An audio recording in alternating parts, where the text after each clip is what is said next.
Hey guys, Brad with Family Handyman. Today I'm going to talk to you about some real basic, simple mistakes that beginning woodworkers make. So let's get started. So the first one has to do with cutting multiple parts that are the same length. And what you might be tempted to do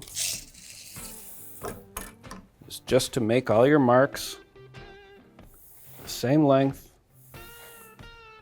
and cut them. The problem there is that you're not accounting for the thickness of the saw's blade, which is called the kerf. That's the gap that the blade leaves after you make the cut. So that can be up to 1/8 of an inch. So what happens when you make your first cut, you lose 1/8 of an inch.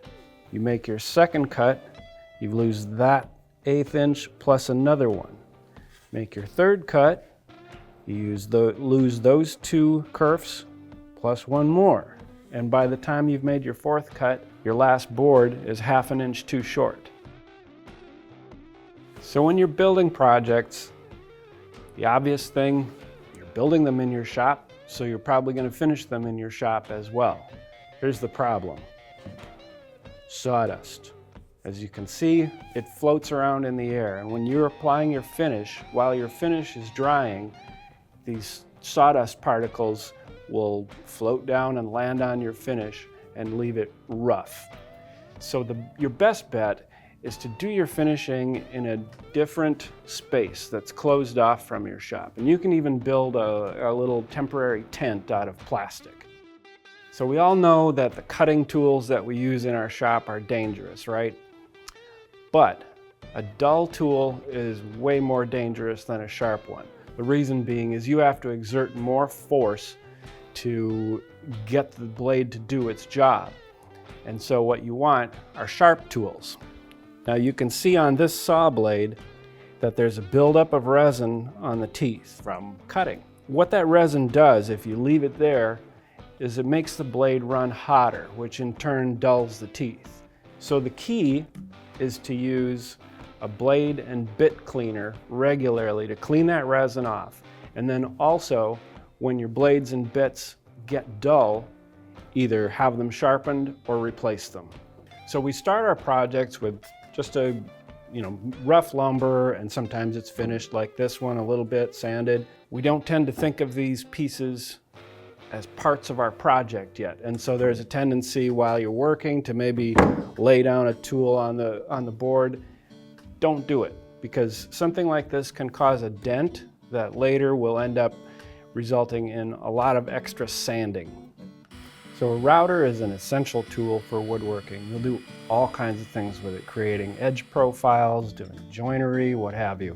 One of the things that you'll run into, however, is router burn, and that can be caused by a number of things. Your bits are dull or dirty, your router is set at the wrong speed, or you're pushing it at the wrong speed, or lastly, you're taking too much material off at one time. So the keys are to make sure that your bits are clean and sharp. Make sure that your router's speed and the speed at which you're pushing it are appropriate for the material that you're using. And lastly, don't take the whole profile at one crack and leave one last final light adjustment for the last pass.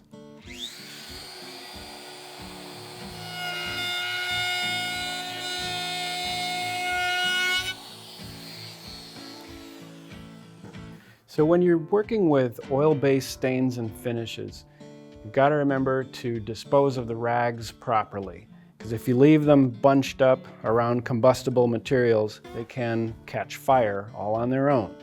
And so the thing to do, drape them over a trash can or non-combustible bin and let them dry out like that, and then you can throw them away when they're dry. So everyone knows the adage of using the right tool for the job. So let's say you're building cabinets and making boxwork for the cabinets.